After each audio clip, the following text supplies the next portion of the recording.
It's remarkable how many folks attended rallies and other services in downtown New Kensington during the civil rights, the peak of the civil rights movement. This is one example. I think there were probably over 100 people in this line, something you can't get anybody to do nowadays for, I don't think, anything. Community events, there was something called a Brotherhood Dinner, community events such as luncheons and little speeches and that sort of thing. This one was titled Civil Rights Leader Hits Keepers of the Status Quo, which of course that was one of the keys of what you wanted to say and what you wanted people to rise from. In this photo range from a Mississippi civil rights leader who is the main speaker to Charles Andrews, who was the local NAACP president. Now, this is a photo I took at the beginning of the march from Selma to Montgomery on March 15th, 1965. Dr. King was wearing a Hawaiian lei, because the governor of Hawaii, state of Hawaii, was there and brought leis for all the leaders to wear in the march. I went down to the march with a rabbi who was Rabbinical Council of North America president, and he was one of the people that participated in the march. We left, I had one day notice that I was going to go down with him. I got plane tickets at about 11 o'clock at night. We got to the airport and flew down there all night, and then got up to where he was staying about 6 in the morning. And it was quite a ride up there. We were followed very closely by headlights. And the people there knew everything that was going on. And the fellow that was driving us was looking up in his mirror with a little concern. And I was never scared of anything, so it didn't really bother me. But it was kind of interesting to watch him be nervous. Is that Leroy Moton? Yes, it is, Leroy Moton. And he was later killed. He was later shot. Years later, he was shot by someone. I don't know what the circumstances were. I write a story about it, but I can't remember. He was driving with Viola Luzio? Yeah, Luzio. Yeah, the famous woman who was killed driving him. She insisted on driving.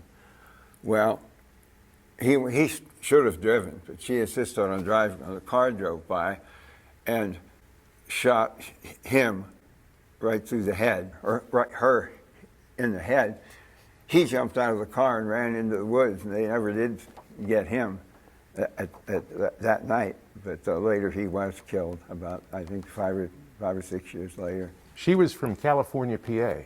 Oh, is that right? Yes. Yeah, she was. Anyway, the famous quote that this is Ralph Abernathy, by the way. He was King's right-hand man, a Southern Christian Leadership Conference chairman or president. This beginning of the march ended with a statement by, in his marvelous voice, he said, "Alabama will be a new Alabama, and the United States will be a new United States." And that was a great ending to the thing. And I walked 2 days, and then I came back. I couldn't walk the last day to Montgomery. I had to be back home, but I did write for 2 days. And this was the moment where, was a peak of my experience.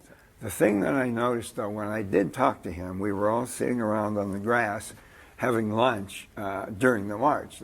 Somebody had lunches packed, and we all sat on the grass while it was going on. Well, I sat with him in a circle of people, and he chatted. I don't recall whether I got any quotes from him of the type that would have been usable. I don't think I did. He was quiet. He was so quiet and like familiar with people, and just he was totally different in that atmosphere from his beautiful, powerful speeches. He sounded like just everybody was his friend, and we were talking, but I didn't get a chance to interview him at that time. When you arrived Selma, you stayed with a dentist?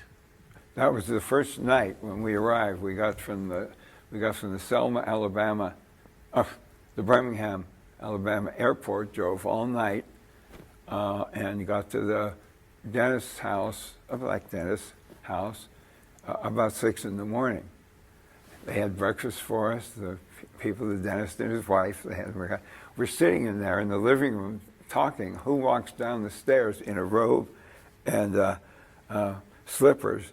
Ralph Bunche, the Secretary General of the United Nations, or the U.S. representative to the United Nations, right there. He was there. Something that struck me was sort of a parallel with the school in New Kensington. The Brown Chapel AME Church was right on the corner of the division between white Selma and black Selma. Thing that suddenly struck me as soon as I got there, the street was paved beautifully all the way up to the church, and on the other side of the same street, not even any paving in the black, in what was truly to be called a ghetto. The street was not paved, it was dirt in that area.